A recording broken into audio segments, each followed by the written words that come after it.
பேர் நான் நினச்சேன் இங்கே ஜஸ்ட் ஒரு சாண்ட்விச்னு சொன்னாங்களே யாரும் இருக்க மாட்டாங்க அப்படின்னு பார்த்தா இருக்க ஆளுங்க நடந்துக்கிட்டே இருக்கிறாங்க. சம்மர் டைமுக்கு சூப்பரான பீச். இங்கே தான் வந்து சம்மர் பார்த்து எடுப்பாங்கடா பிக்னி ட்ரெஸ்ஸில். அது மேட்டரில் இப்போ பட் இந்த ட்ராவல் ஆக்சுவலாக நான் வந்து கடைசியில் போயிட்டு அங்கே தான் இறங்கியிருக்கணும் ஆக்சுவலாக இந்த ஃபேன்னு சொல்லிட்டு ஒரு இடத்துல. ஆனால் நான் நடுக்குள்ளே இறங்கிட்டேன் ஜஸ்ட் பிகாஸ் ஆஃப் நான் இந்த கொஞ்ச நேரம் நின்று என்ஜாய் பண்ணிட்டு நெக்ஸ்ட் ட்ராமில் ஒரு 10 மினிட்ஸில் வரும் அந்த ட்ராமில் ஏறிடுவேன் நான் ஆக்சுவலாக. செம்ம பிளேஸ் ஆக்சுவலாக கடல் ட்ராம் ஹைவேஸ் ஆக்சுவலாக. அதுக்கு பேக் சைடில் பார்த்தீங்கன்னா என்டையராகவே பார்த்தீங்கன்னா இது ஒரு சைடா ஃபார்ம் விவசாயம் பண்ணுறது. முக்கியமான விஷயம் அங்கே ஒரு பங்கர்ஸ் தெரியுதுங்களா. World War II அப்போ வந்து 8 years பேக்கில் வந்து ஒரு பங்கர் ஜெர்மனி ரூல் பண்ணிட்டு வச்ச பங்கர் அது. இந்த என்டையர் கோஸ்டல் லைனில் வந்து 16 பங்கர்ஸ் இருக்குது. இங்கே ஓஷன் லைனை கோஸ்டல் கார்டு பண்ணுறதுக்கு ஆக்சுவலாக ஏதாவது ஷிப் வந்து அட்டாக் பண்ணுறாங்கன்னா அந்த பங்கர்ஸ் தெரியுதுங்களா உங்களுக்கு. அதுலலாம் கன் இருக்குது ஆக்சுவலாக வந்து 100 மில்லிமீட்டர் இல்லை 80 மில்லிமீட்டர் கன் ஆக்சுவலாக அதில் இருக்குது. மேபி உங்களுக்கு அது கரெக்டாக தெரியுதான்னு தெரியல. பட் நான் இன்னும் க்ளோஸில் போகிறேன் ஆக்சுவலாக. இந்த என்டையர் லைனாகவே 16 பங்கர்ஸ் இருக்குது அப்படின்னு சொன்னாங்க. ஸோ ஜெர்மன் சோல்ஜர்ஸ் எல்லாமே இங்கே தங்கி இங்கே தான் வந்து எப்படி சொல்கிறது இங்கே கேம்ப் அடித்து இந்த கோஸ்டல் லைனை வந்து சேவ் பண்ணிட்டு இருக்கிறதுக்கு ஆக்சுவலாக. ஸோ பங்கர் ரொம்ப க்ளோஸில் போய் நான் உங்களுக்கு காட்டுறேன். So stay tune with me. சின்னதாக அப்படின்னு நினச்சி தான் வந்தேன். நான் ஏற்கனவே சொன்ன மாதிரி பெல்ஜியம் வந்து 3 டேஸ்க்கெல்லாம் பெல்ஜியம் வந்து நம்ம கம்ப்ளீட்டாக கவர் பண்ண முடியாது. மேபி நான் சம்மரில் ட்ரிப் இங்கே வந்து வருவேன். வை பிகாஸ் இது ரொம்ப எக்ஸ்பென்சிவ் இல்லை எனக்கு. ரொம்ப சீப் காஸ்ட்லேயே நான் எப்படி சொல்கிறது எல்லாத்தையும் எக்ஸ்பீரியன்ஸ் பண்ணிட்டு இருக்கேன். ஸோ அந்த இடத்துல தான் லாஸ்ட் டைம் மேபி உங்களுக்கு அந்த போர்ட் தெரியும். அது வந்து ஓல்டு போர்ட் பழைய போர்ட்டு. இந்த பக்கம் வந்தோம்னா புது போர்ட் நியூ போர்ட் இருக்குது அப்படின்னு சொல்கிறாங்க ஷிப்பிங் போர்ட். அது பக்கம் இன்னமும் வந்து ஆப்ரேஷன் ஆப்ரேஷன் தான் இருக்குது. எப்படி சொல்கிறது இன்னும் நான் பார்க்குறப்போ இந்த கார்ஸ்லாம் வந்து ஷிப்பில் லோட் பண்ணிட்டு இருந்தாங்க. நான் வந்து இறங்குறப்போ ஆஸ்டான் சென்ட்ரல் ஸ்டேஷன் வந்து இறங்குற மாதிரி தான் சென்ட்ரல் ஸ்டேஷன் இருக்குது ஓல்டு போர்ட். ஸோ அங்கே வந்து இறங்குறப்போ நிறைய கார்ஸ் நிறைய ஆயில்ஸ் ஸ்டீல் பிளேட்ஸ் எல்லாமே லோட் பண்ணிட்டு இருக்கிறது நான் பார்த்தேன். அது ஓல்டு போர்ட். நியூ போர்ட் எந்த அளவுக்கு எப்படி சொல்கிறது அது எந்த அளவுக்கு இருக்குன்னு எனக்கு தெரியல. Words are not coming out of the mouth. ரொம்ப டிஃபிகல்ட்டாக இருக்குது லைவ் போடுறது. லைவ் போட வேண்டாம்னு தோணினாலும் இன்டர்னலாக ஒருத்தர் சொல்லிகிட்டே இருக்கிறான் டே இதை எல்லாருக்கும் காட்டு எல்லாரும் கூட சேர்ந்து செலிப்ரேட் பண்ணுன்னு அப்படி சொல்லிட்டு இருக்கிறான். So this is the coastal line of Ostend Belgium. Okay நாங்கள் நம்ம பங்கர்கிட்ட க்ளோஸில் வந்துட்டோம் ஆக்சுவலாக. மேபி நான் இதுக்கு முன்னாடி ஸ்டேஷனில் இறங்கியிருந்தா அந்த பங்கர் கிட்ட வாசலில் இறங்கியிருப்பேன். பட் நியர்லி ஒரு 1 கிலோமீட்டர் டிஸ்டன்ஸ் நான் தூரம் வந்து அடுத்த ஸ்டேஷனில் இறங்கிட்டேன். ஸோ இப்போ அந்த பங்கர் அந்த கெனான்ஸ் எல்லாமே இருக்குது. லாஸ்ட் டைம் நம்ம பெல்ஜியம் போயிருந்தப்போ அங்கே பெர்லின் போயிருந்தப்போ பெர்லினில் நான் ஃபஸ்ட்டு விசிட் பண்ணது வந்து பார்த்தீங்கன்னா World War II sign off பண்ண கால் ஆஃப் பண்ண இடம் தான் போயிருந்தேன். ஸோ அங்கே நிறைய நம்ம டேங்க்ஸு கெனான்ஸு எல்லாமே ராக்கெட் லான்ச்சர்ஸ் எல்லாமே பார்த்தோம். ஸோ இது வந்து அதுக்கு ஈக்குவல் ஏஜில் அது. ஏன்னா ஜெர்மன்ஸ் தான் இங்கே ரூல் பண்ணியிருந்தாங்க பெல்ஜியம் அந்த டைமில். ஸோ அவங்க தான் வந்து இந்த கோஸ்டல் லைன் ஃபுல்லாகவே அவங்க தான் செக்யூர் பண்ணியிருக்காங்க.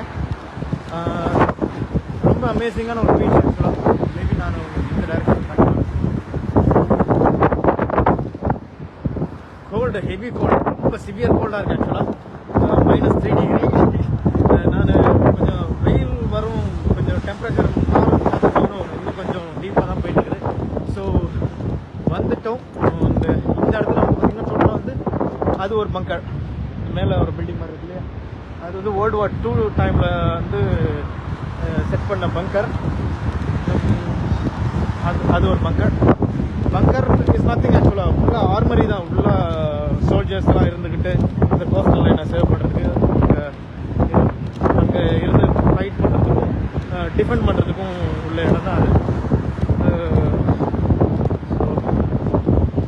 Lovely amazing.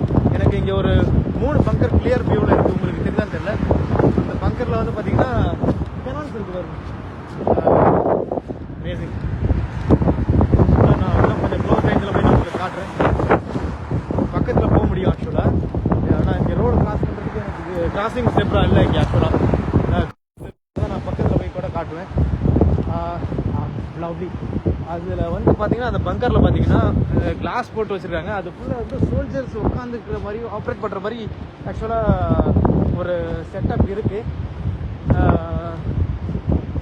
எப்படி சொல்கிறது, நான் அதை ரியர் கேமராவில் உங்களுக்கு காட்ட ட்ரை பண்ணுறேன். Maybe you can enjoy it.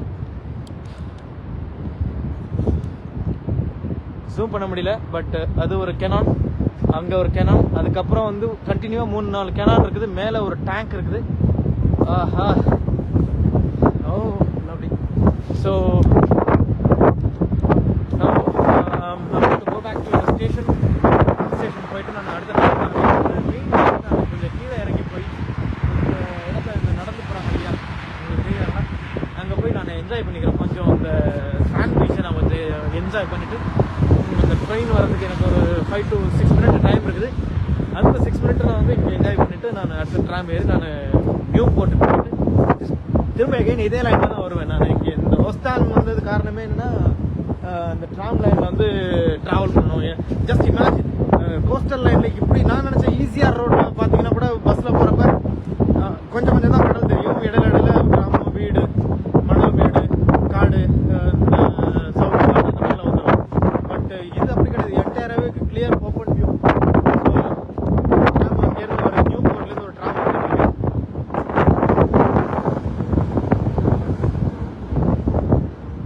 So to be ஹானஸ்டாக என்ன சொல்கிறது, சம்மர் டைம் நல்லா என்ஜாய் பண்ணலாம்.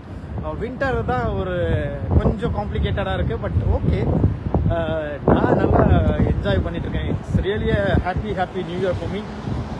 Wish you all the same. Thank you. வார்த்தை வரமாட்டேங்குது. இப்படி ஒரு சீனரியை நான் பார்த்ததே இல்லை. பெல்ஜியம் எனக்கு அப்படி அழகான ஒரு எஃபெக்ட் கொடுத்துருக்குது. Thank you Belgium. இன்னும் நிறைய இருக்குது. இப்போ தான் ஸ்டார்ட் பண்ணியிருக்கேன். இன்னும் 2 நாள் நான் கண்டினியூவாக அங்கே இருக்கணும். இன்றைக்கி நைட்டே நான் வந்து பிரிசல் போகணும். பிரிசல் போயிட்டு அங்கே நியூ இயர் பார்ட்டி செலிப்ரேஷன்ஸ் இருக்குது, ஃபயர் ஒர்க்ஸ் இருக்குது, அதெல்லாம் பார்ப்பேன். ஃபயர் ஒர்க்ஸ்னால் இங்கே கொஞ்சம் கிராண்டாக பண்ணுறாங்க. ஆக்சுவலாக என்டையர் பெல்ஜியமே வந்து ஃபுல் அண்ட் ஃபுல் டெக்கரேஷன் பண்ணி வச்சுருக்காங்க. இந்த நோயல்னா அந்த ஃபெஸ்டிவலுக்கு, கிறிஸ்மஸ், நியூ இயர் எல்லாமே சேர்த்து. So amazing. இந்த ட்ரிப் ரொம்ப ஷார்ட்டாக இருந்தால் கூட I'm really happy about it. ரொம்ப என்ஜாய் பண்ணுறேன்.